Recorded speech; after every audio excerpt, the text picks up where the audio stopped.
জাতীয় বিশ্ববিদ্যালয় সম্ভবত 600 বা 700 টাকা মাথা পিছু ব্যয় করে বছরে, দিয়ে লক্ষ লক্ষ ছেলে মেয়েকে চাকরির বাজার থেকে দূরে রাখতে পারছে, শ্রম বাজার থেকে জুড়ে পারছে। তো এই যে লেবার মার্কেট ম্যানেজমেন্টের একটা অংশ হিসেবে আমরা যদি দেখি, তাহলে রাষ্ট্রের জন্য কিন্তু একটা দারুণ বুদ্ধি। তা আমি আমার চোখের সামনে পড়ে যেতে দেখছি, স্নাইপারের গুলিতে পড়ে গেছে, ছেলেমেয়েরা অস্বাভাবিক ঘটনা ঘটাচ্ছে। আমাদের এখানে যারা গবেষণা করতেছেন তারা একটা দুঃসাধ্য কাজ করতেছে। বিশ্ববিদ্যালয়ে এসে ছেলেমেয়েরা আশা করতেছে যে আচ্ছা আমাকে এমন একটা কিছু শেখান যাতে আমি দুটো করে খেতে পারি। যে মূল আকাঙ্ক্ষা, বিদ্যা চর্চার আকাঙ্ক্ষা সরে যে শিক্ষকদের আকাঙ্ক্ষা দাঁড়াইছে অর্থ জোগাড় করা। সে প্রচুর প্রজেক্ট করে, একটা সিনেমা দেখানোর পরিস্থিতি তৈরি করতে পারতেছে না। এটা তো সরকারের নিয়ন্ত্রণের ইঙ্গিত দেয় না আর কি।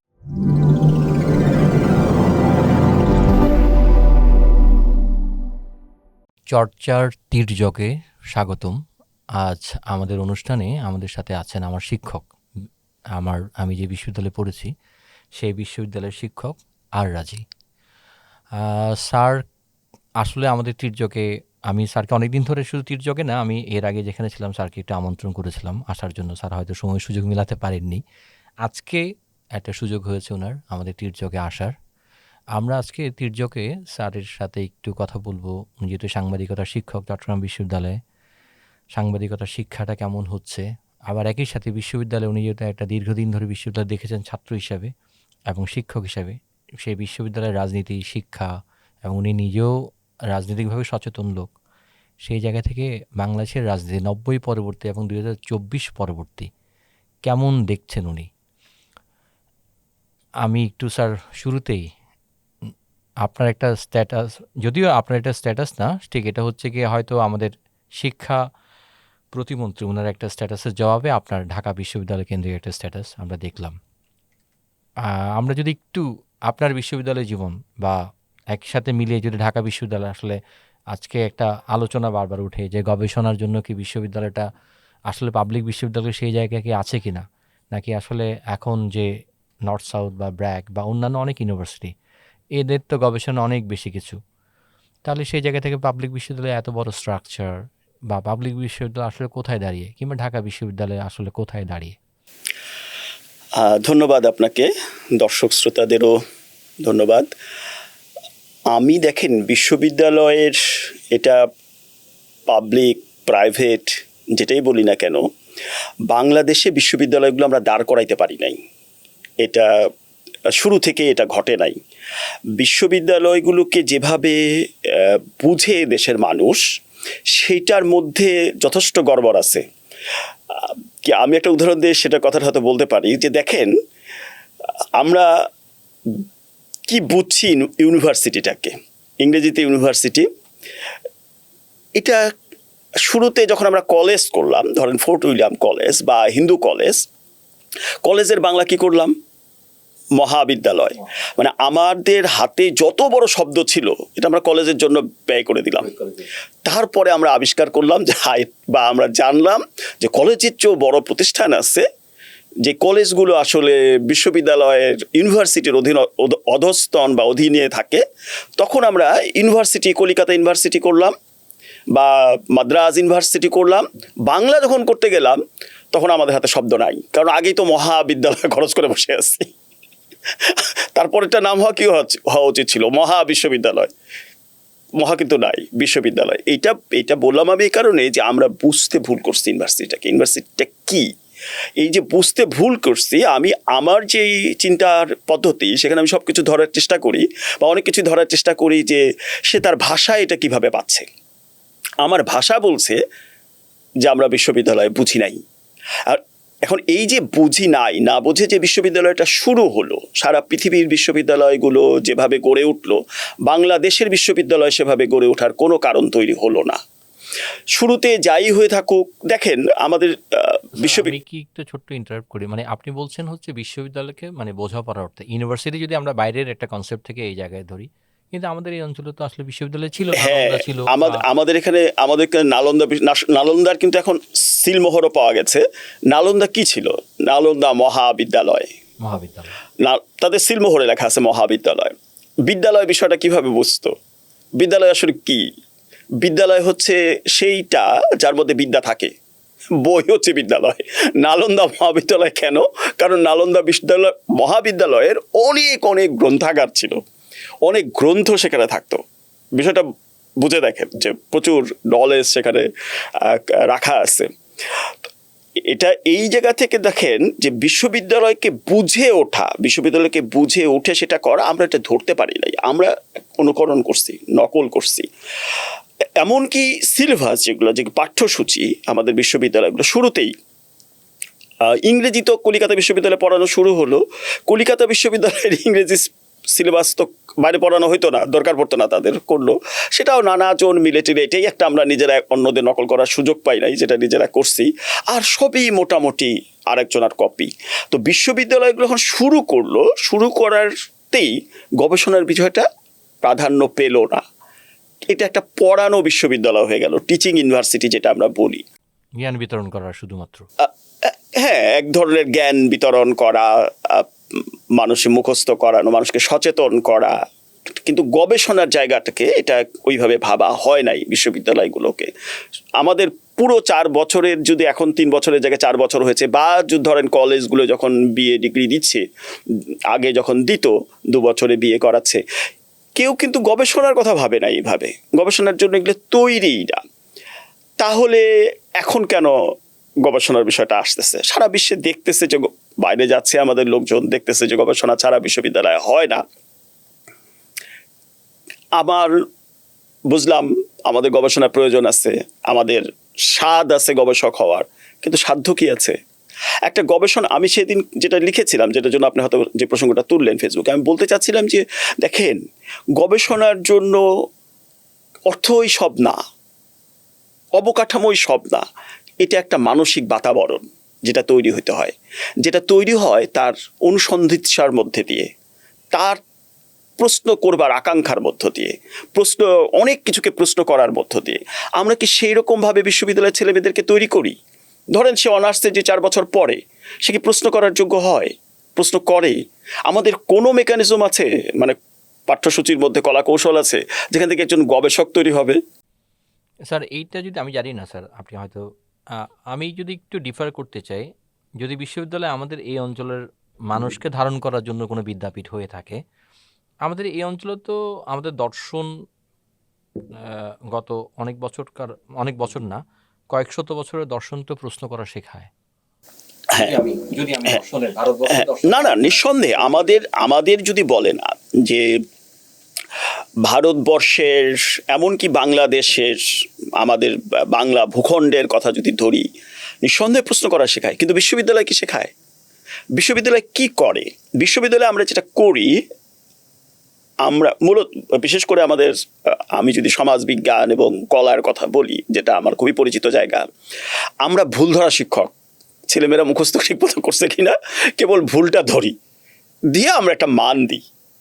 প্রশ্ন করার বিষয়টা তো প্রশ্ন তো আমি করি, এবং সেটাও খুবই মানে ট্র্যাডিশনাল কোশ্চেন, বছরের পর বছর চলছে, তার মধ্যে কোনো নতুনত্ব নাই, কিচ্ছু নাই। নতুন করে হয়তো আমি কিছু বানান ভুল করতেছি, এছাড়া আপনি দেখবেন না যে কোনো পরিবর্তন হয়েছে। ছেলেমেয়ে সেভাবে কিন্তু প্রশ্ন করার জন্য তৈরি হয় না। সমাজ নিয়ে, রাষ্ট্র নিয়ে, তার দেশ নিয়ে, তার চারিপাশ নিয়ে বিজ্ঞানের যে অনুসন্ধিৎসা মানুষের মধ্যে তৈরি হয়, সেগুলো বিশ্ববিদ্যালয় তৈরি করে না। আর এরকম একটা অবস্থায় আপনি আকাঙ্ক্ষা করলেই হবে। আপনার মানে, আপনি একটা জায়গায় যাবেন, আপনি কবিতা লিখবেন, আপনার তো ছন্দ হয় ভেতরে থাকতে হবে, নইলে ছন্দ আপনি শিখবেন। আপনার ছন্দ ভিতরে নাই, আপনি কবি হওয়ার আকাঙ্ক্ষা করলেই আপনি কবি হবেন? আমরা ধরেন যে একটা অপারেটিং সিস্টেম আমরা তৈরি করতে পারি না, আমরা একটা উইন্ডোজ তৈরি করতে পারবো না, আমরা একটা লিনাক্স তৈরি করতে পারি না। আমাদের ম্যাথমেটিক্সও তো ভালো না, তার মানে এই না যে ব্যতিক্রম নাই, অবশ্যই মহাপ্রতিভাবান লোকজন আছে, কিন্তু প্রাতিষ্ঠানিকভাবে নাই, কারণ আমরা অঙ্কে ভালো না শুনলে। কিন্তু আপনি শূন্য আবিষ্কার করছেন। আমি মাঝে মধ্যে এটা বলি যে আচ্ছা, আমাদের তো শূন্য আবিষ্কার করবার মতো একটা কৃতিত্ব আছে ভারতে, মানে গণিত এখানকার বিষয়। কিন্তু দেখেন যে এই ডিজিটাল যুগেও যদি আপনি আমাদের 9-10 ছেলেমেয়েদেরও জিজ্ঞেস করেন যে ডিজিট, নাম্বার, নিউমেরাল, তিনটার বাংলা কি, কিভাবে বোঝেন, তার কাছে সব সংখ্যা, সে আলাদা করে বোঝে না, বুঝবার মতো পরিস্থিতি নাই। কারণ কি? কারণ ওই যে ছোটবেলা থেকে শিক্ষাটা গোড়াটা পোক্ত হয় নাই, তো গোড়া যদি পোক্ত না হয়, বিশ্ববিদ্যালয়ে এসে আপনি গবেষক বানায় ফেলতে পারবেন? আমি বলছি যেটা এটা এটা যদি আমাদের করতে হয় এখন, সম্ভবত গবেষক ওই মনোবৃত্তির, যেমন আমি গবেষক না, আমি একজন পড়ানো শিক্ষক, আমাকে দিয়ে তো গবেষণা করানোর চেষ্টা করাটা ঠিক হবে না, কিন্তু আমাদের চেষ্টা করি কিন্তু তাই। আমাদেরকে দিয়ে জোর করে নিবন্ধ লেখাবে, জোর করে নিবন্ধ লেখার উপর প্রমোশনটা নির্ধারণ করবে বা আমাকে লেখক বানাবে, কিন্তু আমি এর জন্য তৈরি না। আমার মানে ভেতরের যেটাকে অ্যাপটিটিউড বলে, আমি সেটা না। নিশ্চয়ই গবেষণার জন্য লোকজন আছে, তাহলে বিশ্ববিদ্যালয়ে যদি আমরা এরকম পরিস্থিতিও রেখে দিই, যদি বড় কোনো বিপ্লবী পরিবর্তনে নাও যাই, একটা পৃথক করে গবেষণা বিশ্ববিদ্যালয় তৈরি নাও করি, কিন্তু আলাদা একটা স্রোত, যেটাকে বলে যে স্ট্রিম, রিসার্চ স্ট্রিমের শিক্ষক নিয়োগ দিতে হবে, আর রিসার্চ স্ট্রিমের লোক নিয়োগ দিতে হবে। তারাও পড়াবেন, অন্য ধরনের পড়ালেখা হয়তো হবে, হয়তো তারা মাস্টার্সে কথা বলবেন তাদের গবেষণার বিষয় নিয়ে, তারা পিএইচডি স্টুডেন্টদেরকে ক্যারি করবেন, এবং সে সুযোগ কিন্তু এখন বাংলাদেশে আছে। আমাদের প্রচুর ছাত্রছাত্রী বাংলাদেশে যারা বাইরে পিএইচডি টিএইচডি করছে, ভালো যোগ্যতা রাখে, তাদেরকে নিয়ে আপনি এটা করতে পারেন।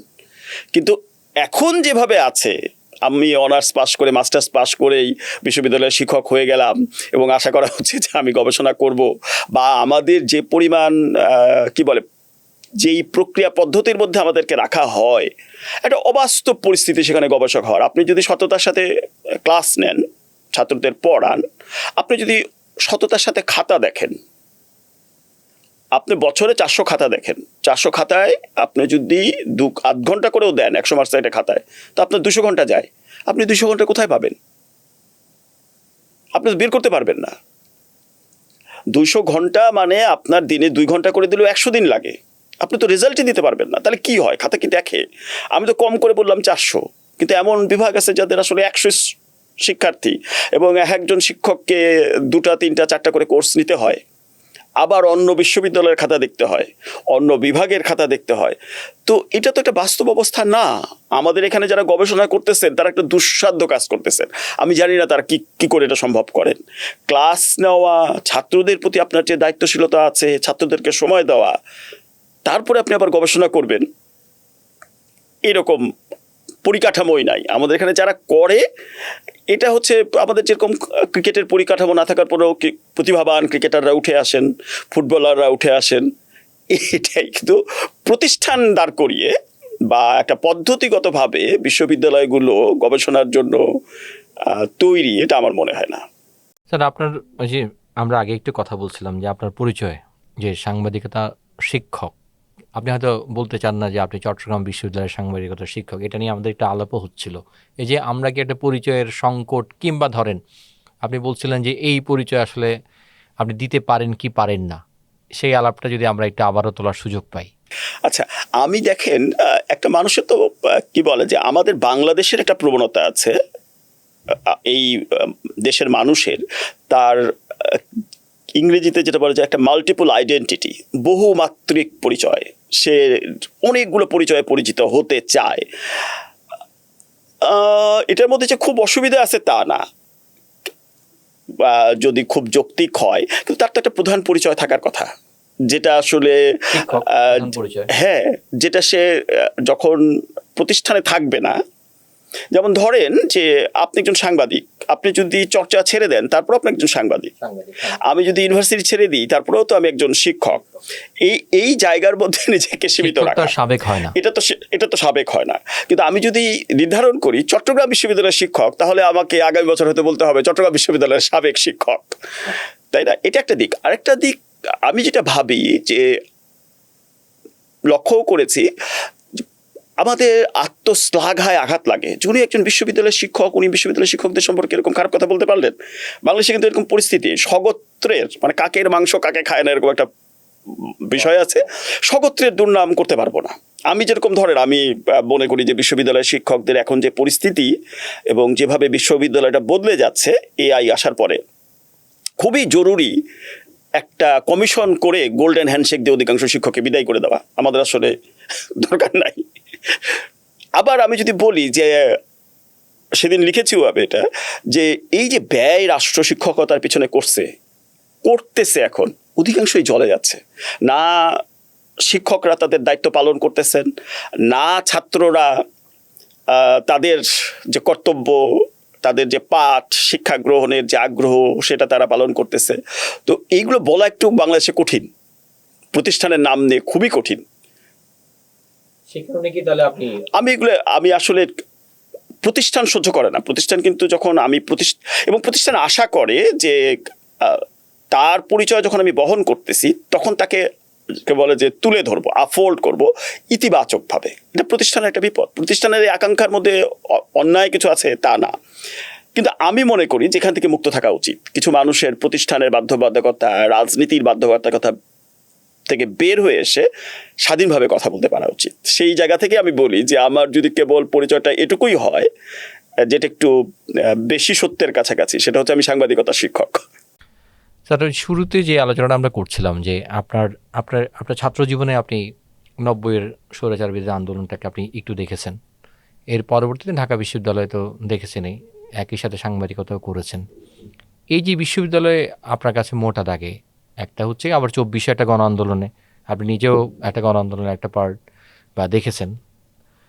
আপনি এখন বিশ্ববিদ্যালয়ের শিক্ষা কিংবা বিশ্ববিদ্যালয়ের রাজনীতি, বিশ্ববিদ্যালয়গুলো কেমন আগের মতোই আছে, বা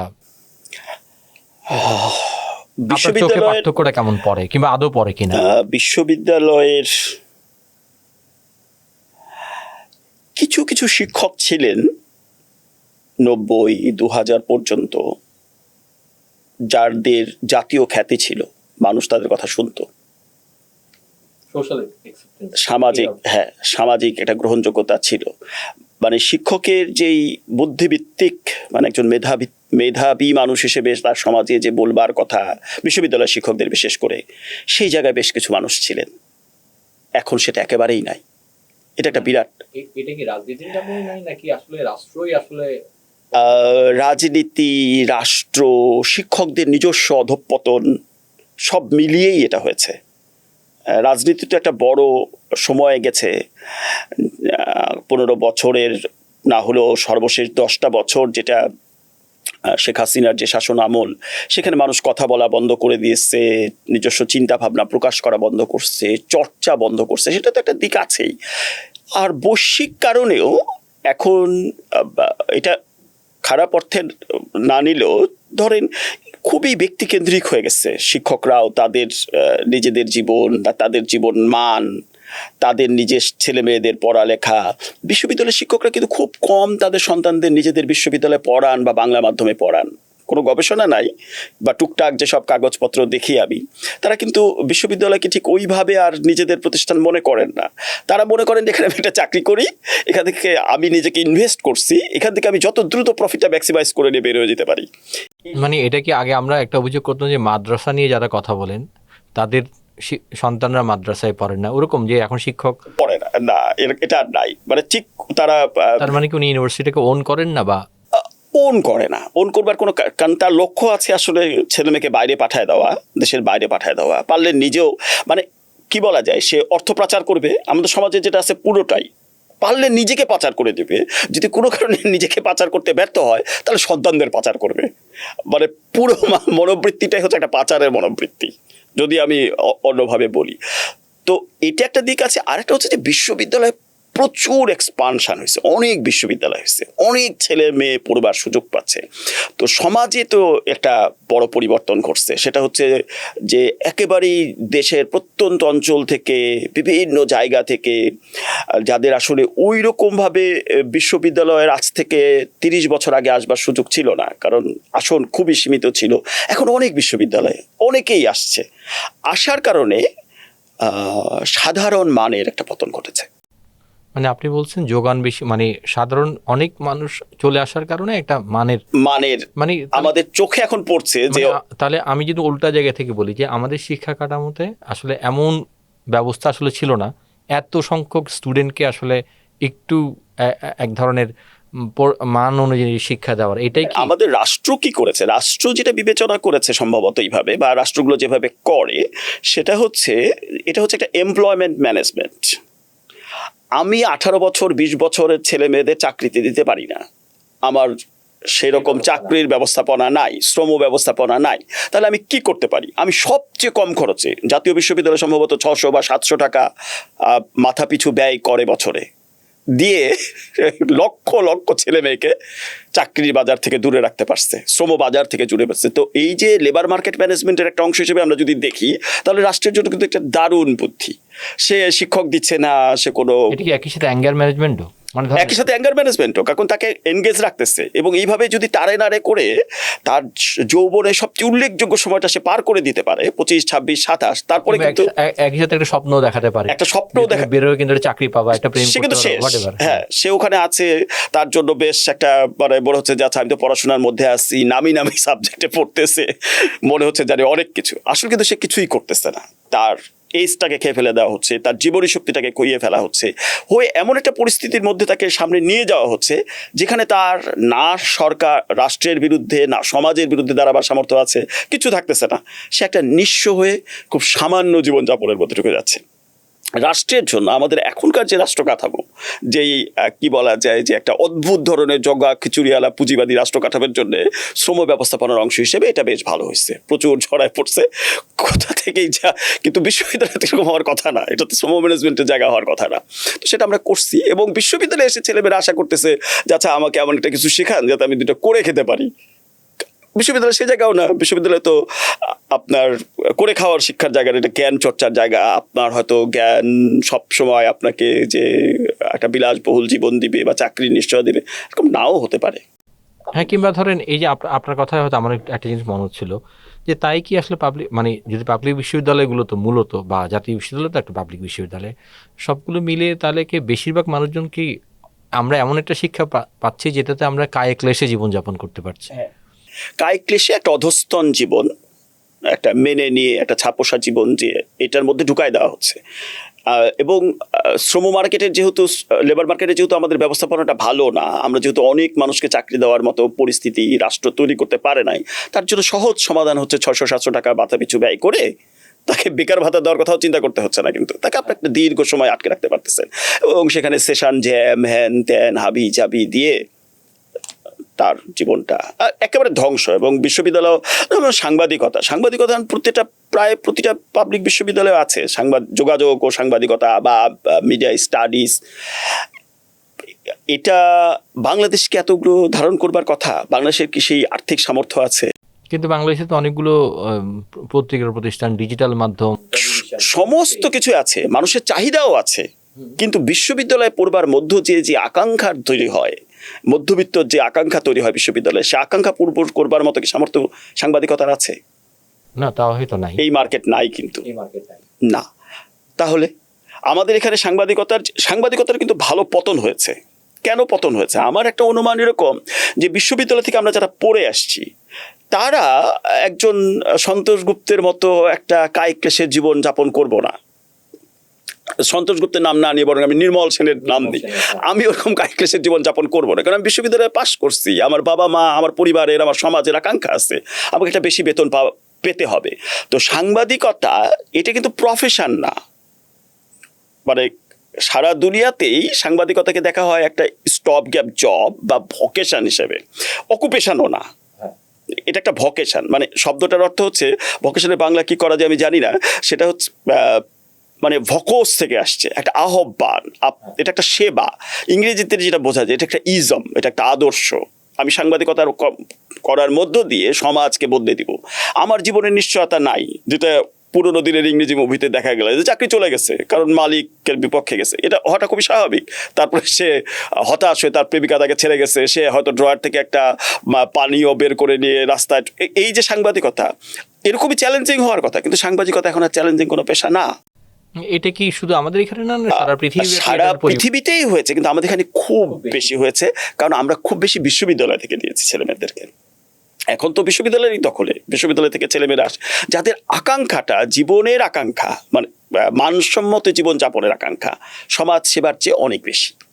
ব্যক্তিগত আকাঙ্ক্ষাটা, যেটা শিক্ষকতার ক্ষেত্রেও হয়েছে, যে শিক্ষকতা, একজন শিক্ষকের জীবন যে একজন শিল্পপতির জীবনের মতো হবে না। একজন শিক্ষক তার ছেলে মেয়েকে ইংরেজি মাধ্যমে বাংলাদেশে পড়তে পারানোর কথা না, তার কষ্টের জীবন হওয়ার কথা। কিন্তু এইটাও কি স্যার আপনি বলবেন যে এই দৃষ্টিভঙ্গিটা ঠিক কিনা, মানে এটাও তো একটু, মানে চিরকাল কি সাংবাদিকরা কষ্টেই থাকবে? একটু হ্যাঁ, কিংবা ধরেন আমি হয়তো বলতে চাই, হয়তো এই যে আমি জানি না, কলকাতায় একটা আলোচনা প্রায় সময় হয়, কলকাতার মানুষজন করে, সেটা হচ্ছে আমাদের এখানের জন্য একটু রিলেভেন্ট, যে যে বাঙালি মানে সে একটু মধ্যবিত্ত কায়ক্লেশে জীবনযাপন করবে। হ্যাঁ, বাঙালি মানে সে আসলে একটু রবীন্দ্র, একটু সাহিত্য পড়বে। আমি হ্যাঁ, অবহিত এটা এখন সম্পর্কে। এখন আমি ধরেন এইটাই কি একটা, মানে আমি ফেলে দিচ্ছি না একটা সাথে? না। যেমন আমার আমার আমার আমার বন্ধু, সেও শিক্ষক, সে আমাকে বলছিল কেন এই যে বিশ্ববিদ্যালয়ের শিক্ষক, আমি বিশ্ববিদ্যালয়ের শিক্ষক বলে আমি এটা দামি গাড়িতে চড়তে পারবো না? অবশ্যই পারবেন। আপনি পারবেন না কেন? আপনি পারবেন, সাংবাদিক পারবেন। এটা এটা একটু অন্যরকম হতে শোনাবে, অনেক বিপ্লবী শোনাবে।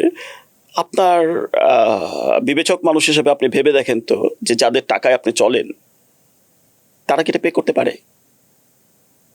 রাষ্ট্রের মানে জনগণের কি সে সামর্থ্য আছে? আমার কোনো আপত্তি নাই, আপনি অবশ্যই, পাবলিক বিশ্ববিদ্যালয়ে আমি চাকরি করি, আমি যে বেতন পাই, ধরেন একই বাজার থেকে আমি যে পণ্য কিনি, ওই বাজার থেকেই আমার আরেকজন কলিগ আবুল, যে আসলে অফিস সহকারী, সেও বাজার করে। আকাশ পাতাল ডিফারেন্স অলরেডি কিন্তু আছে। হ্যাঁ, তা তো আছে, অলরেডি আছে। আবার আবার ধরেন একই সাথে ধরেন আপনি হয়তো পাবলিক বিশ্ববিদ্যালয়ের শিক্ষক, যে শিক্ষক হয়তো অন্য কোথাও ক্লাস দেন না প্রাইভেট বিশ্ববিদ্যালয়ে, যে যারা হয়তো প্রাইভেট বিশ্ববিদ্যালয়ের শিক্ষক, আবার আরেক রকম আছে, সেই যে মার্কেটে আবার আরেক রকমের পার্থক্য আছে। তো সমাজে তো এই পার্থক্যগুলো থাকবে এবং মানুষের আকাঙ্ক্ষাও থাকবে, কিন্তু কোথাও একটা জায়গা থাকবে যেখানে লড়াইটা আপনি দেখবেন। না, রাষ্ট্রকে ওই লড়াইয়ের জায়গায়, মানে আমি বলছি এটা তো রাষ্ট্রীয় আকাঙ্ক্ষার সাথে একটা সামঞ্জস্যপূর্ণ আকাঙ্ক্ষা হইতে হবে, তাই নয় কি? হ্যাঁ, অবশ্যই রাষ্ট্রকে কিন্তু জানতে হবে যে আমি এত বিশ্ববিদ্যালয় শিক্ষক পালতে পারবো কিনা। কিন্তু রাষ্ট্র তো প্রচুর বিশ্ববিদ্যালয় শিক্ষক তৈরি করছে। আপনি এখন দেখেন আমাদের যে শিক্ষক আছে, তার অধিকাংশ বিশ্ববিদ্যালয় শিক্ষকদের মধ্যে ধরেন সংখ্যাটা যদি 15,000 শিক্ষক হয়, তার মধ্যে 9,000 অধ্যাপক। কি পরিমাণ মাথা ভারী! কেন হয়েছে? ওই আকাঙ্ক্ষা থেকে।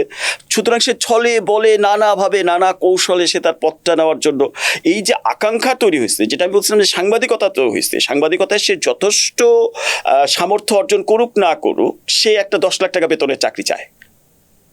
কিন্তু ওই প্রতিষ্ঠান কি 10 লাখ টাকা উৎপাদন করে, জেনারেট করলে কিন্তু অসুবিধা নাই। বা ওই মার্কেটটা ওটা কি মার্কেটটা কি ওরকম? না, হয়তো একেবারেই না। সাংবাদিকরা ভালো জীবন, দারুণ জীবন যাপন করা উচিত। একটু আমি তো একটা কৃষকের একটা দারুণ জীবন চাই, আমাদের সবারই চাই, এটা তো চাওয়া। আমি কেন সেই আবার কলিকাতার যে বলে যে একটা মধ্যবিত্ত ভালো ভালো আলাপ হলো আরো বেশি, না, একেবারেই না। আমি ওই চিন্তাই করি না। আপনার এই মার্কেট ইকোনমিতে আপনি সবচেয়ে ভালো থাকতে চাইবেন, নিশ্চিতভাবে অবভিয়াসলি থাকতে চাইবেন, এটাতে কোনো খারাপ কিছু নাই, সমাজ এভাবে অগ্রগতি হবে। কিন্তু আপনাকে জানতে হবে যে এইটা, এই যে অর্থনৈতিক অবস্থা সে আপনাকে দেয় কিনা, আপনার সাথে বৈষম্যটা কত বাড়তেছে। এই বৈষম্য বৃদ্ধির কিন্তু একটা খারাপ দিক আছে, ভয়ানক। এখন বাংলাদেশে যে বৈষম্য, এই যে শিক্ষকদের প্রতি ছাত্রদের তীব্র ঘৃণা, আপনি খেয়াল করেছেন কিনা এই গণ অভ্যুত্থানের সময়, তার পরবর্তীতে শিক্ষকদের একটা ভালো রকমের এটা আবার একই সাথে স্যার, আমি জানি না আপনি কখনো কোনো একটা সময় হয়তো পড়ানোর সময় বলছিলেন, আমরা সবসময় মানুষকে প্রতিপক্ষ ভাবি, ছাত্র শিক্ষককে ভাবে, দোকানদার হয়তো বিক্রেতাকে ভাবে। সেটা তো আমাদের একটা ব্যাপার আছেই, একটা ব্যাপার আছেই।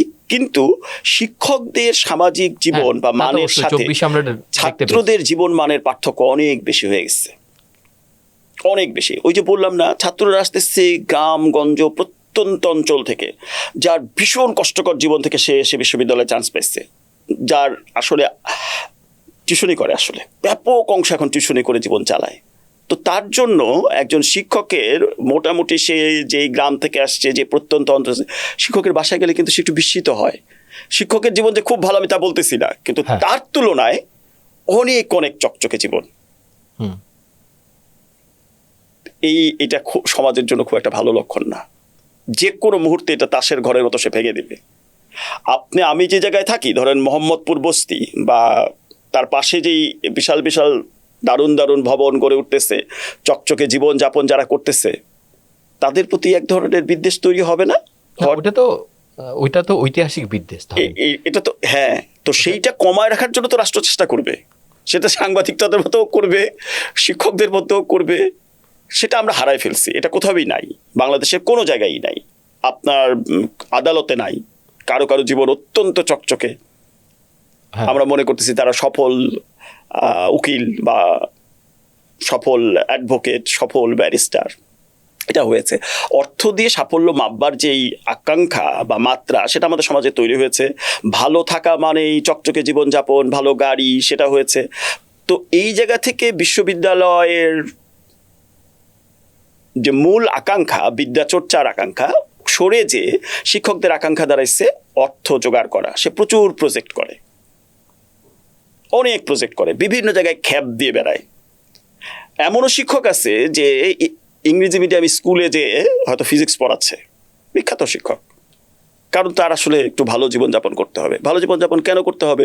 কারণ সে বিদেশে গেছিল, একটা বিদেশি বিয়ে করে ফেলছে, ছেলে মেয়েদের বাইরে পড়াতে হচ্ছে। না, আবার আমি তো আমার ইউনিভার্সিটি লাইফে দেখছি হয়তো দেশি শিক্ষক, উনি হয়তো একটা ভাষা শিক্ষার প্রতিষ্ঠানে গিয়ে হয়তো ভাষা শেখাচ্ছেন। হ্যাঁ, শেখাচ্ছেন। দেশি ব্যবহার, বিয়ে করেনি হয়তো। না না, আমি বলছি যে এরকম নানা কিছুর মধ্যেই হচ্ছে যে দেশেই, কিন্তু তার ছেলে মেয়েকে বাইরে পড়াচ্ছে, নানা কিছু তো ঘটতেছে। না, এইটা তো স্যার এখন মানে সোসাইটি যখন এই দোকানগুলো আছে, তো আমি আসলে আপনাকে বাধাগ্রস্ত করতে পারার মতো মানে নৈতিক, রাষ্ট্রকেই নৈতিক জায়গায়ও তো নাই, না কেউই তো আমরা না, এটা নাই, রাষ্ট্র ওই জায়গায় নাই। কিন্তু দেখেন, বিশ্ববিদ্যালয় অধ্যাদেশ কিন্তু এখনো বলা আছে যে শিক্ষকদের জীবনমান কেমন হবে এটা বিশ্ববিদ্যালয় কর্তৃপক্ষ তদন্ত করতে পারে। কিন্তু কোনোদিন শুনেছেন যে কোনো শিক্ষকের জীবনমান নিয়ে তদন্ত হচ্ছে? আপনি দেখেন বিশ্ববিদ্যালয়ের শিক্ষকদের আকাঙ্ক্ষা কি? একটা ব্যাংকের ডিরেক্টর হওয়া কিংবা ইউজিসির মেম্বার হওয়া, চরম আকাঙ্ক্ষা যেগুলো। একটা ব্যাংকের ডিরেক্টর হব, ইউজিসি চেয়ারম্যান হব, কোনো একটা জায়গায় যে ডিজি হব, খুব স্বাভাবিক আকাঙ্ক্ষা তো না এগুলো। এবং এর জন্য রাজনীতিতে তারা সক্রিয় থাকতেছে, বিভিন্নভাবে রাজনৈতিক পরিচয়, বহুমাত্রিক পরিচয় তৈরি করবার চেষ্টা করছে। বিশ্ববিদ্যালয় ঠিক এই রকম ছিল না, আমি এরকমভাবে দেখি নাই, না 90-তে দেখি নাই, বা তারও আগে দেখি নাই।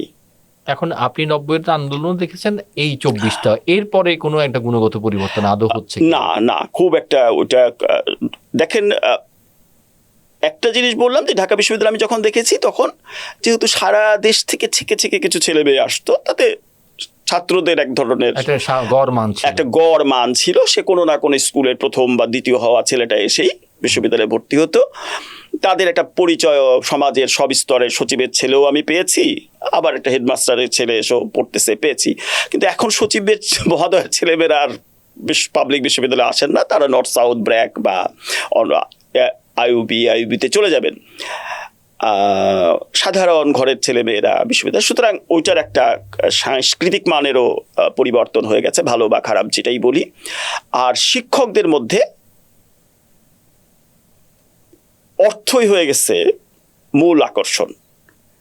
তো অভ্যুত্থানের সময় যেটা আমি দেখলাম 90-তে যে অভ্যুত্থানটা হলো, সেখানে যেই ব্যাপারটা ছিল, এটা একটা আকস্মিক, এক দফা এক দাপি, এরশাদ তুই কবে যাবি, রাস্তায় নামতেছে, বেক্সিমকো পুরাই দিচ্ছে, লুটপাট হচ্ছে।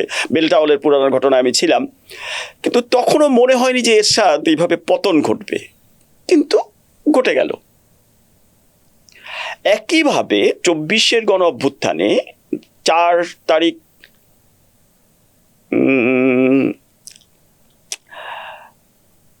3 তারিখ বা 4 তারিখে আমরা মিরপুরে, আমি ছিলাম মিরপুরে, 4 তারিখে ভাঙচুর, দখল, আগুন পুড়ায় দেওয়া, ওখানে ছাত্রলীগ যুবলীগের নিখিল তারা গোলাগুলি করতেছে, পুলিশ তাদের পক্ষে আছে, আর্মি আছে মাঝখানে, ছেলে ব্যাপক বিক্ষোভ হচ্ছে, একটা বেশ অসম্ভব বিভৎস ঘটনা ঘটতেছে। আমি আমার চোখের সামনে পড়ে যেতে দেখছি, স্নাইপারের গুলিতে পড়ে গেছে, ছেলেমেয়েরা অস্বাভাবিক ঘটনা ঘটাচ্ছে।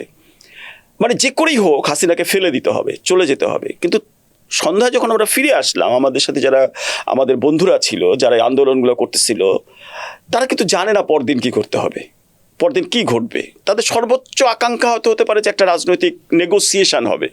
কিন্তু 5 তারিখ সকালবেলা আমরা বেরোবো ভাবতেছিলাম যে আবার বেরোবো, আবার ওই একই রকমের মারামারি করতে হবে, একই রকমের লুকায় চোরায় যেতে হবে এবং গণভবনের দিকে যেতে হবে।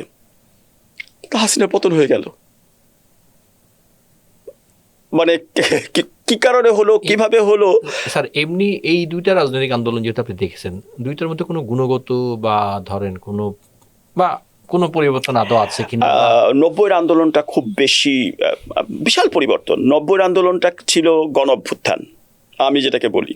এবং এটা 69-এ যেটা ছিল গণ অভ্যুত্থান, মানে আমি এটাকে এভাবে ব্যাখ্যা করি যে একটা নির্দিষ্ট গোষ্ঠী, গ্যাং, তাদের একটা পরিকল্পনা আছে যে তারা এটা চায় এবং এইটার মধ্য দিয়ে তারা এটা পেলে এটা সম্পূর্ণ হয়েছে বলে মনে করবে। সুতরাং 90-এর আন্দোলনে আমি একটা দফা দিচ্ছি, 5 দফা দাবি। আমি তত্ত্বাবধায়ক সরকার, একটা অন্তর্বর্তীকালীন একটা সরকার হবে, কিভাবে হবে, যেটা রূপরেখা যেটা আমরা বলতেছিলাম, এটা দেওয়া হয়েছে এবং এই চুক্তির আওতায় সে এরশাদকে চলে যেতে হবে। কিভাবে ক্ষমতা যাবে, প্রধান বিচারপতিকে আসবেন ক্ষমতায়, তাহলে কিভাবে উপরাষ্ট্রপতির হাতে ক্ষমতা, সমস্ত কিছু কিন্তু লিখিত এবং সেভাবেই ঘটনাটা ঘটলো। এটা ছিল গণ অভ্যুত্থান। পলিটিক্যাল পার্টিগুলো এখানে গণ হিসেবে কাজ করছে, রাজনৈতিক দলগুলো 5 দল 15 দল বা 7 দল, হ্যাঁ এগুলো ছিল। ছাত্র সংগ্রাম পরিষদ, তারা জানতো কি হচ্ছে, কার পরে কিভাবে যেতে হবে। কিন্তু 2024-এর এটা ছিল জন অভ্যুত্থান। মানুষের বিস্ফোরণ ঘটছে, মানুষ একসময় বিরক্ত হয়ে গেছে, মানুষ মনে করছে যে তাকে আর সহ্য করা যায় না, হাসিনাকে ফেলাই দিতে হবে।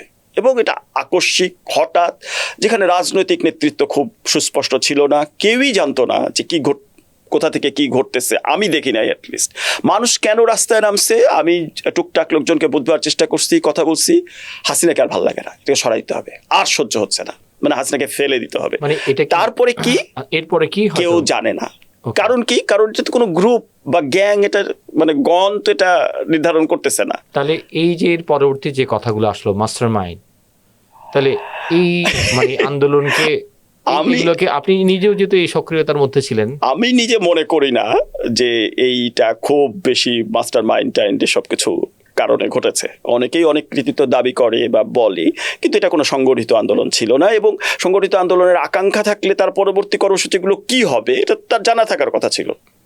যে কিভাবে ক্ষমতা, কোথায় সরকার গঠিত হবে এটা তো জানার কথা ছিল, সে তো জানে না। তারা তো কেউ দাবি করতেছে শহীদ মিনারে, কেউ বলছে ওইটা, কেউ মনে করতেছে যে আচ্ছা ওয়াকার সাহেব যদি দায়িত্ব নিয়ে নেয় তাহলে খারাপ হয় না, যেটা আমরা নানাভাবে জানি যে অনেকেই বলতেছিল যে আপনি দায়িত্বটা নিয়ে নেন, সামরিক শাসন দেন বা কিছু। কারো কোনো ধারণা ছিল না।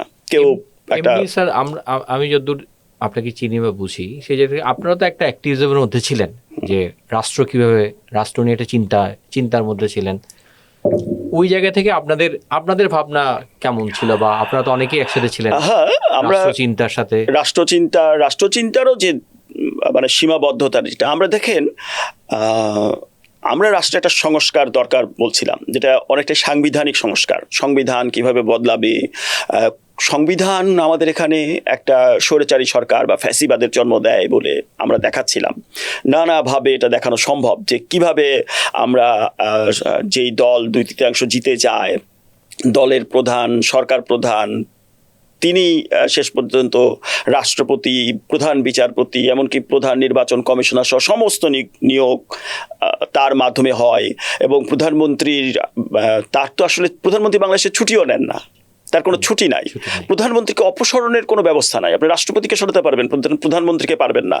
পৃথিবীতে এত শক্তিশালী, সাংবিধানিকভাবে শক্তিশালী ক্ষমতাবান আর কেউ নাই।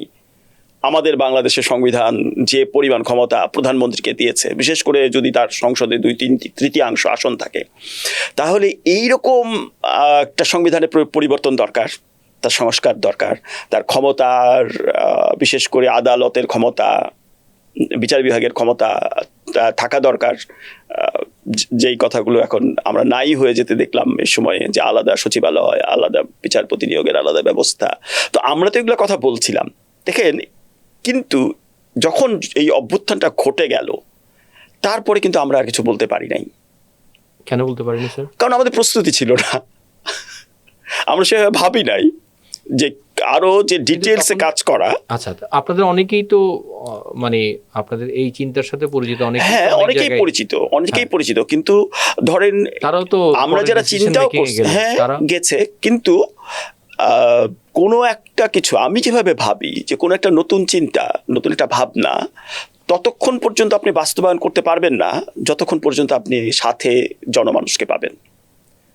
আমরা এটা ছড়িয়ে দিতে পারিনি জনমানুষের কাছে। জনগণ দেখেন সংস্কার শব্দটা এখন কিভাবে ব্যবহার হয়েছে, যে যার মতো বলতেছেন। আমাদের একজন গুরুত্বপূর্ণ নেতা বললেন যে আচ্ছা এটা অ্যামেন্ডমেন্ট হলে অ্যামেন্ডমেন্ট, সংস্কার হলে সংস্কার, ভাই নামে কি যায় আসে, একটা কিছু হবে, এই যেটা বলতে পারছেন, আসলে তো তা না। সংস্কার তো একটু বড় বিষয়, এটা তো ঠিক সংশোধন না, প্রসেস। এটা একটা বড় প্রক্রিয়া। তো সেটা তো আমাদের শীর্ষ রাজনৈতিক ব্যক্তিত্বরাও বুঝে উঠতে পারেন নাই বলে মনে হচ্ছে, বুঝে উঠতে পারেনি বা বুঝতে চাননি। কারণ কি? কারণ হচ্ছে জনগণ ওইভাবে তাদের মধ্যে চাপ তৈরি করতে পারেনি, জন আকাঙ্ক্ষা তৈরি হয়নি। হ্যাঁ, সরি, জন আকাঙ্ক্ষা তৈরি হয়েছে কিন্তু আকাঙ্ক্ষাটা আকার নেয়নি। কিন্তু এই আকার নেওয়ার জন্য যে পরিশ্রম করবার দরকার, যে সাংগঠনিক চেষ্টা, সংঘবদ্ধ যত্নশীল চেষ্টা দরকার ছিল, সেই চেষ্টা আমরা করি নাই। এমনি আপনার রাষ্ট্রচিন্তা, এই যে রাষ্ট্রচিন্তার চিন্তার যে বিনিময়টা হচ্ছে, আপনার এটা কতদিন ধরে, এটা এই প্রক্রিয়ার সাথে আপনি কতদিন ধরে বা আপনারা কতদিন ধরে ছিলেন? রাষ্ট্রচিন্তা কি অবস্থা? অনেক দিন ধরেই তো কাজটা চলতেছে। আমি খুব সক্রিয়ভাবে 18 থেকে কোটা বিরোধী আন্দোলনের পর থেকে রাষ্ট্রচিন্তার সাথে খুব সক্রিয়ভাবে জড়িয়ে যাই। রাষ্ট্রচিন্তার পরে, রাষ্ট্রচিন্তা থেকে অনেকেই তো মানে কি বলা যায় যে এই সংস্কারের কথা সবার আগে যারা ভাবছেন, তাদের অন্যতম অ্যাডভোকেট হাসনাত কাইয়ুম ভাইরা, তো তারা একটা সময় চিন্তার জায়গাটা ছেড়ে দিয়ে ওনারা মনে করলেন যে একটা অ্যাক্টিভিজমের জিনিস যাওয়া দরকার। অ্যাক্টিভিজম মানে রাজনৈতিক দল, অনেকটাই এক ধরনের রাজনৈতিক দলের দিকে যাওয়া দরকার। সে কারণে ওনারা রাষ্ট্র সংস্কার আন্দোলন করলেন।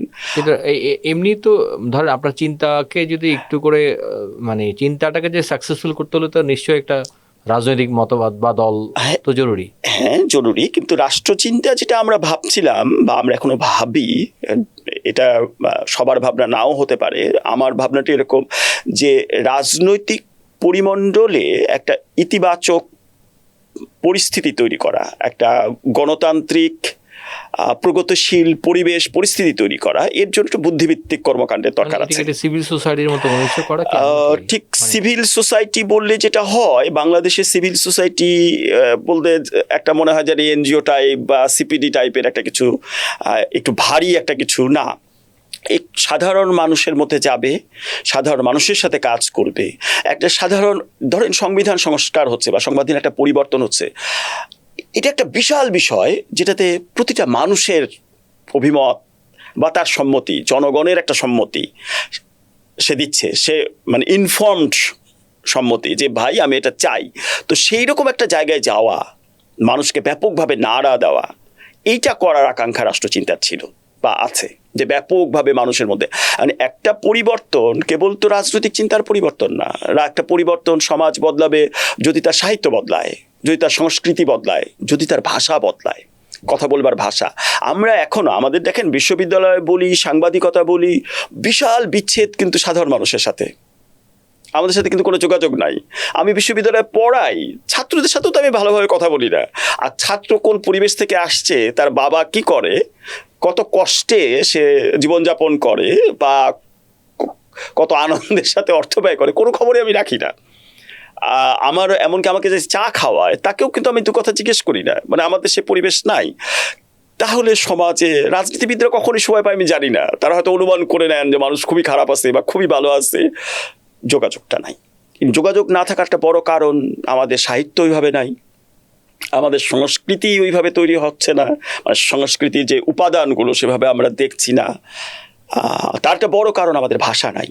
আমরা বাংলা ভাষায় এখন যেই অদ্ভুত একটা অবস্থা হয়েছে, ছেলেমেয়েরা ইংরেজি পড়ছে, ইংরেজি চর্চা করছে, এটা আরো গভীরভাবে আমাদের যেই তৃণমূলের মানুষ তাদের সাথে বিচ্ছিন্নতা তৈরি করছে। বাবা মার সাথে কথা বলতে ভুলে যাচ্ছে, দাদা দাদু তো পরের কথা, কারণ ভাষাটা সে হারায় ফেলতেছে।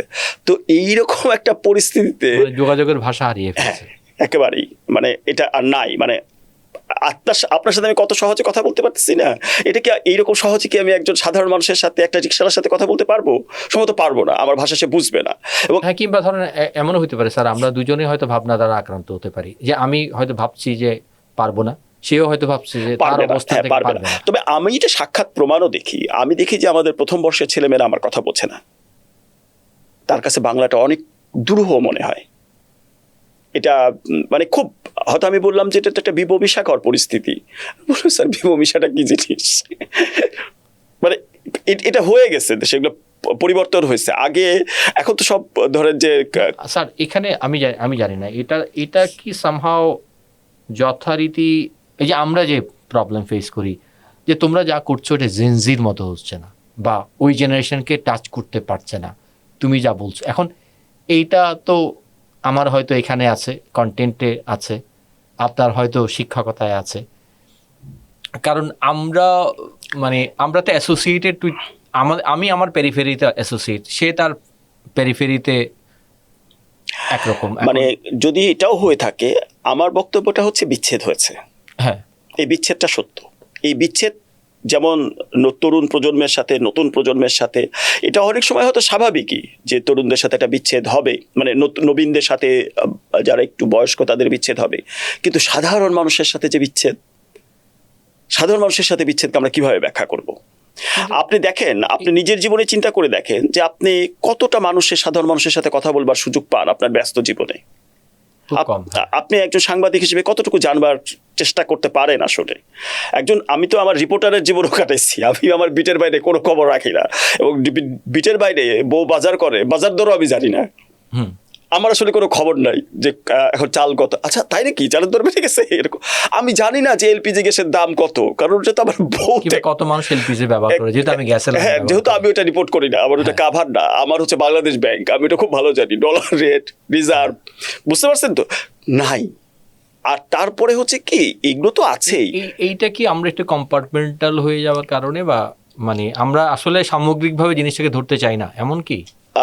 এটা আমাদের শিক্ষার সংকটের সাথে, এটা আমাদের শিক্ষার সংকটের সাথে জড়িত। আমরা যেটা বলছিলাম যে সামগ্রিকভাবে ধরবার বিষয়টা তো আসবে আপনার সাহিত্য থেকে, আপনার সংস্কৃতি থেকে, বা আমার ভাষা থেকে, আপনার ভাষা থেকে। আমাদের ভাষার বিচ্ছেদটা বিশাল। আমি সবচেয়ে বেশি গুরুত্ব দিই আমাদের ভাষার বিচ্ছেদটা। যেমন একটা উদাহরণ দিই, যেমন ধরেন যে 1972 সালের 4 নভেম্বর আপনি বা এরকম সময় আপনি বাংলাদেশে এটা পেলেন সংবিধান, বাংলাদেশের সংবিধান। আমাদের এটার নাম কখনো সংবিধান ছিল? আমরা তো শাসনতান্ত্রিক আন্দোলন করছি। হ্যাঁ, এবং বঙ্গবন্ধু 1971 সালের 7 মার্চের ভাষণে উনি বলতেছিলেন যে আসেন আমরা একটা শাসনতন্ত্র তৈরি করি, হ্যাঁ, আসেন আমরা জাতীয় পরিষদে বসি। আপনি জাতীয় পরিষদটা হঠাৎ করে সংসদ হয়ে গেল কেন? মানে এটা হয়তো ডক্টর আমি জানি না, আমি কারো ব্যক্তির কথা বলছি না, ব্যক্তি না, কিন্তু এই যে হলো, এটা কি মানুষের সাথে একটা বিচ্ছেদ তৈরি করে না? মানুষের বুঝবার ক্ষেত্রে একটা কি অসামর্থ্য তৈরি করে না? যেমন ভোট একটা গুরুত্বপূর্ণ বিষয়, বা কি বলবো, ভোট না বলে বরং বলি ইলেকশন একটা গুরুত্বপূর্ণ বিষয়, কিন্তু ইলেকশনকে মানুষ কিভাবে সে কনসিভ করে, সে এটাকে কিভাবে বোঝে, ইলেকশনটাকে সে কিন্তু বোঝে না। কারণ এর একটা অদ্ভুত বাংলা আপনি করছেন নির্বাচন, যেটা আসলে সিলেকশনের বাংলা। হ্যাঁ, আপনি আবার কমিশনের বাংলা করতে পারেন নাই, সুতরাং আপনি নির্বাচন কমিশন রাখছেন। তো কিন্তু এটা কি আপনার কোনোভাবেই কি এমন কিছু একটা করবার সম্ভব ছিল না? এই ইলেকশন কি বাংলাদেশে ছিল না কখনো? বাংলাদেশে অবশ্যই ছিল, বিশেষ করে বৌদ্ধ ধর্মে ভীষণভাবে চর্চিত বিষয় ছিল। এবং তারা এটাকে বলতো ছন্দদান, ভোট দেওয়াটাকে, এবং পুরো প্রক্রিয়াটাকে বলতো ছন্দদান প্রক্রিয়া। তো এই যে আপনি কিন্তু যেই ছন্দ দেওয়ার বিষয়টাকে আপনি একটা নির্বাচন বলছেন, যেটা মানুষ নির্বাচনে দাঁড়ায়, নির্বাচনে নামে এবং ভোট করে। আপনি খেয়াল করে দেখেন, বলে যে আমি তো ভোটে নামছি, আমি তো ভোট করতেছি। উনি কিন্তু করতেছেন না, হ্যাঁ আমি করতেছি, আমি ভোট দিচ্ছি এবং আমি ভোট করতেছি, কারণ আমি অ্যাক্টর। উনার ওখানে কোনো ভূমিকা নাই, কিন্তু উনি এমনভাবে কথা বলতেছেন, এমনভাবে আচরণ করতেছেন যে উনি অ্যাক্টর হয়ে গেছেন। তো মানুষের যে এই যে তার অবধারণ, যেটা আমরা বলি ভালো বাংলায়, যে এই যে অবধারণের ক্ষমতা, তার যে রিজনিং এর যে যুক্তি তর্ক দিয়ে বুঝবার যে সামর্থ্য, এটা কিন্তু নষ্ট হয়ে যায় ভাষার কারণে। এটা পুরো বাংলাদেশে, যেটা আমি বিশ্ববিদ্যালয় ইউনিভার্সিটিকে বুঝবার ক্ষেত্রে অনুভব করি, এমনকি সাংবাদিকতা যে এটা একটা জার্নালিজম, ইজমের জায়গাটা আমরা বাদ দিয়ে দিচ্ছি। কিন্তু ভাষা আমি জানি না, এটা হয়তো আরো অনেক বেশি গভীরের হয়তো রাজনৈতিক অর্থনৈতিক আলোচনা। ভাষা তো শুধু আপনার সময়কালেই এমন বিপদের মধ্যে পড়েছে এমন না, এটা একটা ক্রমাগত ধারাবাহিক প্রক্রিয়া।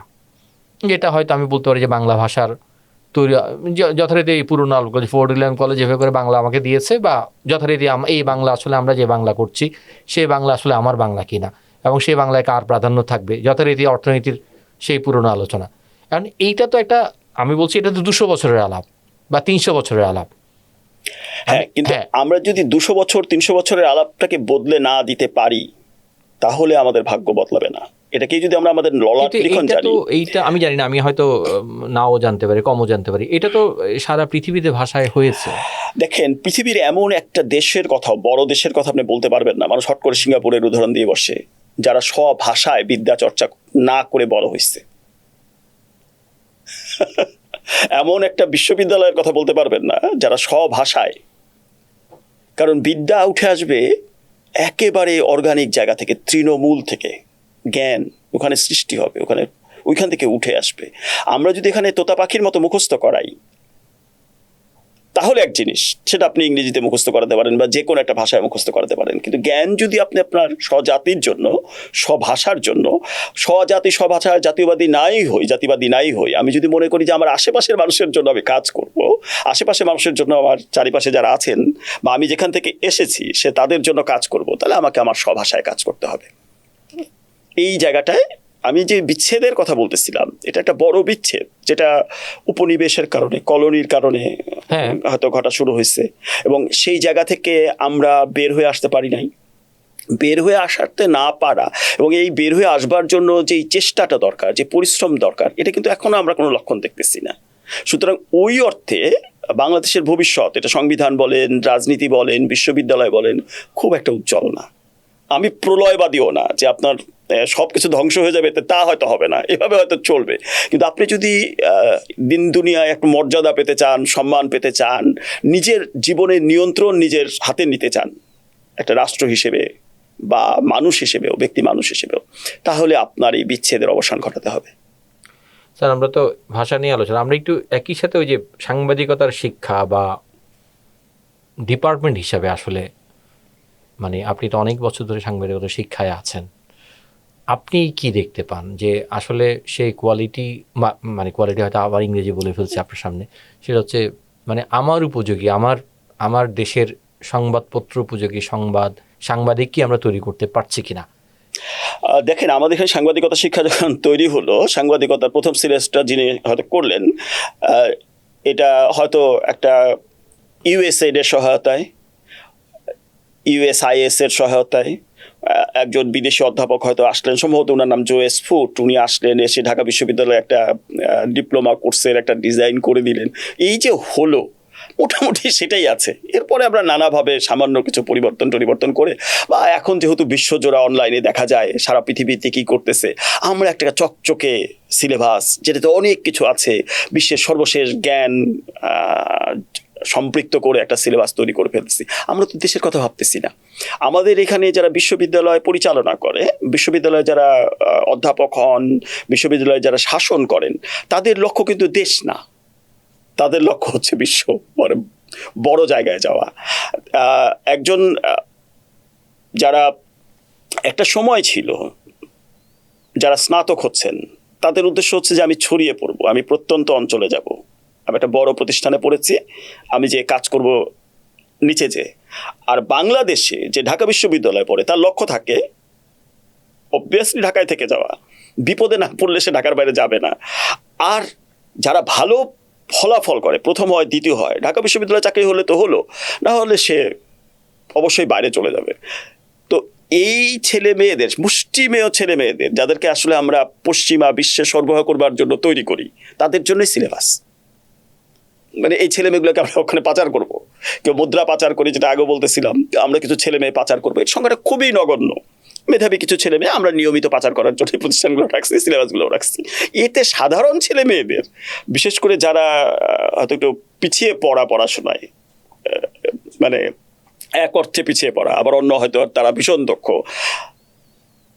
তাদের কথা ভেবে সিলেবাস, পড়াশোনা, বিশ্ববিদ্যালয়, সাংবাদিকতা কিছুই করা হয় না। তাদের জন্য না, এটা শিক্ষকরা এভাবে চেষ্টাও করেন না।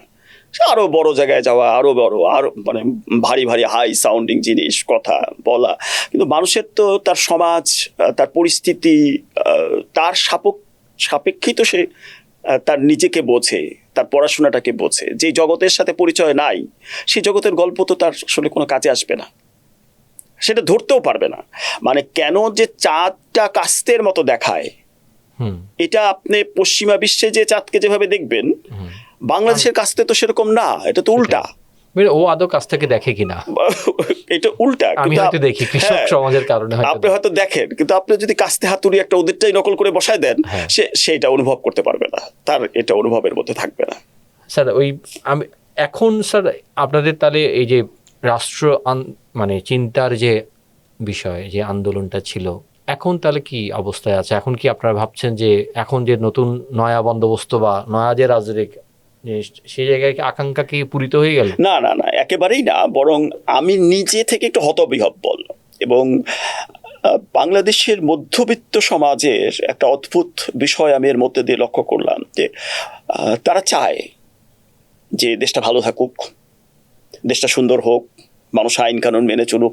আকাঙ্ক্ষা নিয়ে তাদের কোনো মানে সীমাবদ্ধতা নাই, মানে কোনো খামতি নাই। কিন্তু এর জন্য যে ত্যাগটুকু করা দরকার, সেটা সে করতে রাজি না। মানে পুরোপুরি সুবিধাবাদী, মানে যদি সুবিধাবাদী যদি নাও বলি, এটার জন্য যে ত্যাগ, আপনি ধরেন আমি রাষ্ট্রচিন্তা করতেছি, আমার তো কটা পয়সা খরচ হয়, সেটা কোত্থেকে আসবে? বাংলাদেশের যে সংগঠনগুলো ব্যর্থ হয়, এটা যে কোনো সংগঠন, তারা কিন্তু মূলত ব্যর্থ হয়ে যায় যখন সে একটা সংগঠন করতে হলে তো তার সদস্য লাগে, আদর্শ লাগে এবং পুঁজি লাগে। সে পুঁজি কোত্থেকে আসবে? সামান্য পুঁজির যোগানও আপনি কোথাও থেকে পাবেন না। সে আকাঙ্ক্ষা করতেছে যে আচ্ছা রাষ্ট্রচিন্তা কিছু করে না কেন, কিন্তু রাষ্ট্রচিন্তাটা করবে কোত্থেকে যদি তার এই সমস্যার সমাধান। এটা এখন আমাদের ব্যর্থতা। আমাদের অধিকাংশ সংগঠন বাংলাদেশের নতুন যেগুলো সংগঠন হচ্ছে সেগুলো সহ, তারা কিন্তু তহবিল ব্যবস্থাপনা পরিষ্কার করতে পারে নাই, যে কিভাবে তার এখন একটা ধনীর কাছ থেকে আমি টাকা নিয়ে আসতে পারি। সংবাদ মাধ্যমের ক্ষেত্রেও তাই। আমি সংবাদ মাধ্যম করতে যেও দেখছি যে আমার স্বপ্ন শুনে উনি মুগ্ধ হলেন, তারপর উনি বিনিয়োগ করলেন, কিন্তু তার টাকা দিয়ে আমার স্বপ্ন বাস্তবায়ন হবে? এটা হবে না। তার স্বপ্ন বাস্তবায়ন হবে, শেষ পর্যন্ত যাবেই সেটা। তো ওই জায়গা থেকে মধ্যবিত্ত বাংলাদেশকে যেভাবে দেখতে চায়, তার দেখাটা, তার আকাঙ্ক্ষাটা নিঃসন্দেহে খুব ভালো, দারুণ একটা প্রগতিশীল, গণতান্ত্রিক, উদার একটা সমাজ। কিন্তু এর জন্য যে ত্যাগটুকু করা দরকার, সেই ত্যাগ আর্থিক, সেই ত্যাগ হয়তো অংশগ্রহণ করে নানাভাবে সমর্থন যুগিয়ে, এটা সে করে না বা করতে জানে না, বা আমরা এমন একটা কোনো পদ্ধতি আবিষ্কার করতে পারিনি যেটা থেকে সেটা আদায় করা যায়, সেটা পেয়ে যাওয়া যায়। স্যার আপনার সাথে আলোচনায় আরেকটা কথা একটু হয়তো জানার ইচ্ছা, বা এই যে নিউজ ম্যানেজার হিসেবে বা নিউজ ম্যানেজমেন্ট হিসেবে এখন আপনি তো সেই সাংবাদিকতা চ্যালেঞ্জের জায়গায় একটা পরন্য চ্যালেঞ্জের কথা আগেই তো বল, কিন্তু এই যে মানে আপনি তো বাংলাদেশের সাংবাদিকতার বিকাশ, প্রিন্ট সাংবাদিকতার বিকাশ, পেপারের বিকাশ, আপনি সেই সুবর্ণ সময়টা দেখছেন, টেলিভিশনগুলোর বিকাশ, দুইটাই এখন ডিক্লাইনিং অনেকে বলে। অনলাইনের তাও এক ধরনের ডিক্লাইনিং, এখন একটা ডিজিটাল প্ল্যাটফর্মের এক ধরনের। আবার এই যে পরিবর্তিত পরিস্থিতি, পরিবর্তিত হচ্ছে, এইখানে আসলে একটা হচ্ছে মালিকের চ্যালেঞ্জ, রাষ্ট্রের চ্যালেঞ্জ, এগুলো তো আমরা জানি, ভিউয়ারশিপের চ্যালেঞ্জ। আপনি আসলে মানে আমি জানি না আপনার দেখার সুযোগ হয় কিনা এই সব কিছু, আপনি আসলে কিভাবে করে এটাকে? বাংলাদেশের সাংবাদিকতা নিয়ে আমার যে হাইপোথিসিস, কথা বলছি না, আমি কন্টেন্ট আকারেও বলছি, আমি কন্টেন্ট আকারে সবটা নিয়েই বাংলাদেশের যে সাংবাদিকতাকে আমরা দেখি, আবারও কিন্তু এটা নকল করা সাংবাদিকতা। আমরা কিন্তু সাংবাদিকতা শুরু করি নাই, হিকি সাহেব শুরু করছেন। হ্যাঁ, কিন্তু জানি না, হিকি সাহেবের আগে তো আমাদের এখানে কিছু মানে ছিলই, মানে বা সেই সময় যে সাংবাদিকতা তো শুরু হয়েছে, এটা ইউরোপ দেখে আমাদের শুরু হয়েছে যে আচ্ছা এটা এক ধরনের সাংবাদিকতা। তো এই যে সাংবাদিকতাটা শুরু হলো, সেই সাংবাদিকতার প্রয়োজনীয়তাটা কেমন ছিল, কখনো কি যাচাই করা হয়েছে? মার্কেটটা কেমন ছিল? এখনো কি আমরা কেউ মার্কেট সার্ভে করে দেখি যে কি ধরনের সাংবাদিকতার মার্কেটে দরকার, বা মার্কেট কি চায়, বা সাস্টেনেবল মডেল কি, মানে আসলে মডেল কি? আমি একটা প্রতিষ্ঠান করতেছি, সেটার ভায়াবিলিটি কি, আমরা কি খুব যাচাই বাছাই করে দেখি? আমরা কি সাংবাদিক দেখে বলে, অনেকে বলে দেখে এখন করতেছে, কিন্তু সাংবাদিকতা যখন শুরু হয়েছে প্রিন্টের, একজনের মনে হয়েছে যে আচ্ছা আমার একটা আদর্শ আছে, আমার কিছু ভাবনা কথা আছে, আমার কিছু কথা আছে, আমি সাংবাদিকতা করব। কিন্তু বাজার কিন্তু সে দেখে নাই। এখন বাজার কি চায়, বাজারের একটা ব্যাপার আছে, আর বাজার কি চাইবে এটা নির্ভর করে রাজনৈতিক পরিস্থিতির উপরে। সাংবাদিকতা তখন ভালো হয় যখন দেশে গণতন্ত্র থাকে এবং প্রগতিশীল গণতান্ত্রিক আন্দোলন থাকে। রাইটস মুভমেন্ট থাকে, মানুষের অধিকার আন্দোলনগুলো থাকে। আমাদের এখানে দীর্ঘ সামরিক শাসন, দীর্ঘ স্বৈরাচারী শাসনের কারণে এই আন্দোলনগুলো হয় নাই। আন্দোলন যদি না হয় তাহলে সংবাদপত্রের প্রতি, সেটা প্রিন্ট হোক, টেলিভিশন হোক, অনলাইন মিডিয়া হোক, যেগুলোকে আমরা একটু সিরিয়াস সংবাদ বলি, সেগুলোর প্রতি মানুষের আগ্রহ থাকে না। তখন তার আগ্রহ হয়ে যায় হয়তো বিনোদনের কন্টেন্টের প্রতি, কিংবা অন্য কোনো বিষয়ে যেটা তাকে কিছুটা এক ধরনের তার ডোপামিন ক্ষরণ করতে আনন্দ দিবে, সেরকম একটা জায়গায়, যেটাকে আমরা বিনোদন বলি। বিনোদন মানে এটা, এই যে আপনার সাথে আমি বসছি, এটা তো একটা শো, টক শো, এটা তো সাংবাদিকতা না। শো তো একটু অন্য জিনিস। এটার মধ্যে মানুষের মধ্যে একটু মানুষকে এনগেজ করা, একটু মজার মজার চটকদার কথা থাকবে, দারুণ যে স্পিচ দিতে পারে, পাবলিক স্পিচ দিতে পারে, তাকে আমি হয়তো নিব। তো এটা একটা ভিন্ন জিনিস। কিন্তু সাংবাদিকতা তো তা না। সাংবাদিকতা এন্টারটেইন করা তার না। কিন্তু আমাদের সাংবাদিকতা ওই ধরনেরই হয়ে গেছে কারণ আমাদেরকে টিকে থাকতে হবে। এটা কি শুধু আমাদের বলবো, আমি তো আমার কেন এখন আমরা বলছি নিউজ স্টোরি, আমরা তো এখন বলি যে নিউজ স্টোরি। নিউজ তো সবসময় নিউজ স্টোরি বলতো, ইংরেজিতে স্টোরি বলতো। কিন্তু এখন আমার কাছে মনে হয় যে এখন মানে ধরেন মানুষ অনেক বেশি, আমরা একটু অভ্যস্ত হয়ে যাই হচ্ছে গিয়ে, না মানুষ হার্ডকোর নিউজ সে আসলে স্টোরি আকারে শুনতে চায়। মানুষের চাওয়া নিয়ে কিন্তু আমি কথা বলছি। আমার যেটা কথা বলতেছিলাম, যে যখন এটা প্রগতিশীল গণতান্ত্রিক আন্দোলন থাকে, তখন সংবাদ মাধ্যম ভালো করতে থাকে। সেই গণতান্ত্রিক পরিবেশ যদি না থাকে, আপনার যদি কথা বলবারই স্বাধীনতা না থাকে, আপনি মুক্তভাবে যদি আলোচনা করবার না থাকে, আপনার যদি নানা জায়গায় বাধা বোধ হয়, যে বাধাটা আসলে রাজনৈতিক কারণে তৈরি হয়, শাসনে যারা থাকে, ক্ষমতায় যারা থাকে, তাদের কারণে তৈরি হয়, তখন কিন্তু সাংবাদিকতা ভালো হওয়ার কথা না। তখন সেই স্টোরি, তখনও আপনি টিকে থাকেন, কিন্তু চ্যালেঞ্জ থাকলে ভালো হওয়ার কথা না। আপনি এটা বলছেন চ্যালেঞ্জ থাকলে না, চ্যালেঞ্জ না, অবশ্যই যদি গণতন্ত্র না থাকে, একটা গণতান্ত্রিক পরিবেশ থাকে। আবার কেবল গণতান্ত্রিক সুন্দর মিহি গণতন্ত্রের আছে তাহলে কিন্তু হবে না। গণতন্ত্রের মধ্যে মানুষের যে অধিকার আন্দোলনগুলো, নানা রকম অধিকার আন্দোলন, মানুষের অধিকার তো হচ্ছে ক্রমাগত বাড়তে থাকে, তার চাওয়াটা তো বাড়তে থাকে। এই চাওয়াগুলো যে বাড়তেছে, সে বাড়তে নিয়ে নানা রকম আন্দোলন তৈরি হচ্ছে, নতুন নতুন জায়গা। আপনার ধরেন খেলার মাঠ নিয়ে আন্দোলন হচ্ছে সারা দেশে, যে শিশুরা খেলতে চায়, নিরাপদ সড়কই শুধু না, নিরাপদ খেলার মাঠ চাই। এই আন্দোলনটা না থাকলে তো আপনি এটা করতে পারবেন না। তো এরকম শিশুরা সাঁতারের জায়গা চায়, এই মুভমেন্ট থাকবে, তখন আপনার সাংবাদিকতা হবে। আপনার মানুষ কথা বলবার অধিকার চায়, কি বলে যে সমকামী অধিকার নিয়ে আলোচনা হচ্ছে প্রকাশ্যে, এটার বিরোধ হচ্ছে, তখন মানুষ না হয় এটাতে ইনভলভ হবে বা সে আকর্ষণ বোধ করবে। কিন্তু সব যদি না থাকে তাহলে আপনার সাংবাদিকতা হবে না। এখন প্রিন্ট মিডিয়ার একটা সময় আমরা পেয়েছি, যখন গণতান্ত্রিক আন্দোলনটা একটা তুঙ্গে ছিল, 90 পরবর্তী অনেক বিকশিত হয়েছে। আবার একইভাবে টেলিভিশন সাংবাদিকতা একটা গণতান্ত্রিক পরিবেশের মধ্য দিয়ে কিন্তু 2005-06 পর্যন্ত একভাবে সে তার বিশেষ করে টেরেস্টেরিয়াল, যে ইটিভি টেরেস্টেরিয়াল সাংবাদিকতা, কি অনলাইন, তারপরে যে চ্যানেলগুলো আসলো, সেগুলো একভাবে ভালোই করছিল, সাংবাদিকতা বিকশিত হচ্ছিল, দেখা যাচ্ছিল। কিন্তু পরবর্তীতে বিশেষ করে 2014-এর পরে, বা ধরেন যখন দিগন্ত টেলিভিশন বন্ধ করে দেওয়া হলো, বা অন্যান্য জায়গায় আমার দেশ বন্ধ করে দেওয়া হলো, একটা পরিস্থিতি তৈরি হলো যে কোনো সময় একটা পত্রিকা বন্ধ হয়ে যেতে পারে, একটা সংবাদ টেলিভিশন সেন্টার বন্ধ হয়ে যেতে পারে। মানুষ সতর্ক হয়ে গেল, সাংবাদিকরা সতর্ক হয়ে গেল, এবং সাংবাদিকতা ভীষণভাবে ক্ষতিগ্রস্ত হলো। এখন আবার একটা পরিবেশ তৈরি হয়েছে, গণঅভ্যুত্থান পরবর্তী পরিস্থিতি। আমি যদি গণঅভ্যুত্থান পরিবেশ, কিন্তু আমি যেটা বললাম এটা কিন্তু গণঅভ্যুত্থান না বলে বলছি আমি, এটা জনঅভ্যুত্থান। হ্যাঁ, এতে কি হলো, এই পরিস্থিতি যেহেতু সংগঠিত কোথাও জনতা নাই, এটা আমরা মব আকারে দেখা দিল। তাদের পছন্দ না কিছু লোকের, তারা এসে মব করতে পারে, আপনার অফিস পুরা দিচ্ছে, ভেঙে দিচ্ছে, দখল করে নিচ্ছে, এরকম একটা পরিস্থিতি তৈরি হলো। তার মানে 24-এর যেই অভ্যুত্থান, এটা আপনার সাংবাদিকতার জন্য খুব অনুকূল পরিবেশ আনলো না, এমনকি আমার শিক্ষকের জন্য না। আমি কিন্তু কথা বলতে ভীষণ সাবধান, কারণ হঠাৎ করে কেউ একজন বলবে ফ্যাসিবাদের দোসর, আচ্ছা, হ্যাঁ, আমি এটাতে বিপদে পড়ে যাব, বা আমাকে বিপদে ফেলে দিতে পারে। তো আমাকে সতর্ক থাকতে হয়, অনেক বেশি সতর্ক থাকতে হয় ক্লাসরুমে। তাহলে হলোটা কি?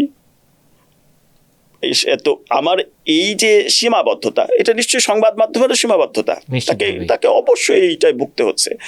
এইটার পরিবর্তন হতে পারে যদি আমরা একটু গণতান্ত্রিক পরিবেশটা একটু দীর্ঘমেয়াদে চলে এবং সরকার বা রাষ্ট্র যারা পরিচালনা করতেছেন, সরকার এবং বিরোধী দল সবাই মিলে যদি এমন একটা আচরণ করে, পরিবেশ তৈরি করে যেখানে মানুষের কথা বলবার স্বাধীনতা থাকে।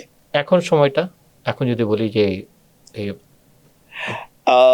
এই সরকার আসার পরে আমি এখনো মনে হচ্ছে না যে সরকার পুরোটা নিয়ন্ত্রণে নিতে পেরেছে, তার অনুকূলে নিতে পেরেছে, মানে এখনো পর্যন্ত সরকার না নিতে পারে, এটা নেওয়া সম্ভব না সম্ভবত।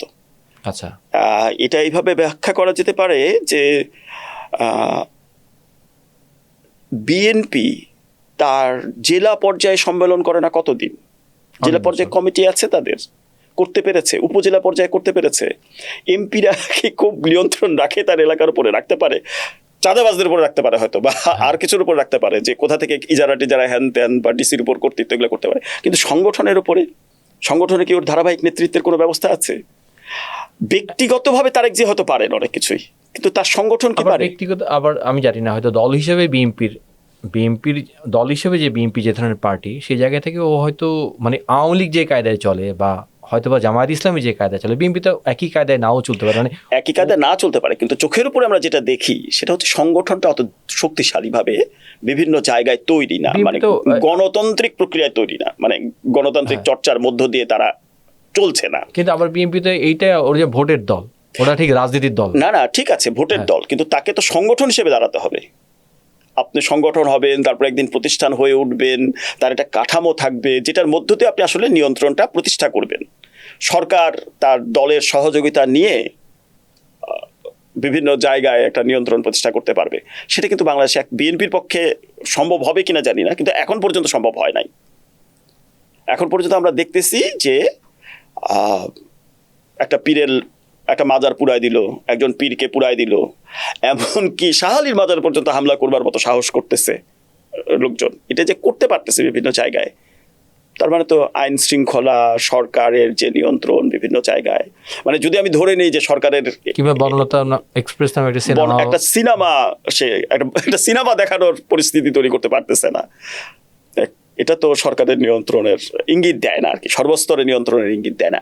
হতে পারে যে সরকার হয়তো চায় যে এরকম থাকুক, সেটাও হতে পারে, কিন্তু এটা ভালো লক্ষণ না। কারণ বিএনপিকে আমরা যেভাবে চিন্তা করি যে একটু উদারপন্থী একটা বুর্জোয়া দল, একটা গণতান্ত্রিক দল, সেই জায়গায় তো বনলতা এক্সপ্রেস দেখা যাবে না, এটা তো অস্বাভাবিক। স্যার, আমরা একদম শেষ দিকে প্রায় চলে আসছি, আমরা অনেক কিছু নিয়ে আলোচনা করলাম। রাষ্ট্রের চ্যালেঞ্জটা নিয়ে যদি একটু ছোট করে, আগামী দিনে রাষ্ট্রের চ্যালেঞ্জ বা এই রাষ্ট্র মানে একটা রাজনৈতিক আন্দোলন শেষ করে আসলো, মানে আমাদের সামনে অদূর, মানে একদম সামনের দিকে আসলে আমরা কোথায় যাচ্ছি পলিটিক্যালি, যদি একটু বুঝতে চাই রাজনৈতিকভাবে আপনার অবজারভেশন। আমার নিজের যেটা দেখা, যে আমি যেভাবে ভাবছি যে খুব খারাপ পরিস্থিতি বাংলাদেশের হবে না। বাংলাদেশের যেই ভূ রাজনৈতিক অবস্থান, সেটা বাংলাদেশকে এক ধরনের সহায়তাই দিবে। বাংলাদেশের যে জনসংখ্যা, মানে এটা তো মানে কেউ এখানে নাড়াচাড়া করতে গেলে এটা একটা ভয়ঙ্কর ঘটনা ঘটে যাবে। সারা 20-22 কোটি জনসংখ্যা, সারা বিশ্বের একটা কেওয়াস তৈরি করতে আমার বিশ্বশক্তি কেউই চাইবে না যে এইখানে একটা ঝামেলা হোক। বাংলাদেশের যে সেনাবাহিনী, তারা যেভাবে তাদেরকে সাজিয়ে নিয়েছে, তাদের যে জীবন, সেও এটাতে খুব বেশি মাথা ঘামাতে চাবে না। তারা হয়তো তাদের নিয়ন্ত্রণটা রাখতে চাইবে, কিন্তু রাজনৈতিক ঝামেলায় বড় করে জড়িয়ে যে তাদের ব্যবসাও ক্ষতিগ্রস্ত করা, এইটার মধ্যে যাবে না। সুতরাং বাংলাদেশের আগামী দিনগুলো একটা মাত্রায় পর্যন্ত অনুকূল থাকবে যদি কিছু কিছু সংস্কার এই সরকার করে। যদি একেবারেই না করে, বিশেষ করে বিচার বিভাগের অবস্থা খুবই খারাপ, শিক্ষার অবস্থা শোচনীয়, এসব জায়গায় যদি ইতিবাচক পরিবর্তন না আনতে পারে, যদি কিছু কর্মসংস্থানের ব্যবস্থা না করতে পারে, তাহলে আবার আর একটা অভ্যুত্থানের মতো, পাল্টে দেওয়ার মতো পরিস্থিতি হবে। ধন্যবাদ স্যার, আপনার অনেকক্ষণ সময় নিলাম। ধন্যবাদ। আমি জানি না আমি পরিষ্কার করতে পারলাম কিনা কথাগুলো, বাট না, পরিষ্কার করার ভাগ আপনি তো করেছেন, আর আমাদের দর্শকরা কেমন ভাবে নেয় সেটাই। অসংখ্য ধন্যবাদ। ধন্যবাদ স্যার আপনাকে চর্চায় সময় দেওয়ার জন্য। দর্শকদেরও ধন্যবাদ, আপনাকেও ধন্যবাদ, চর্চাকেও ধন্যবাদ।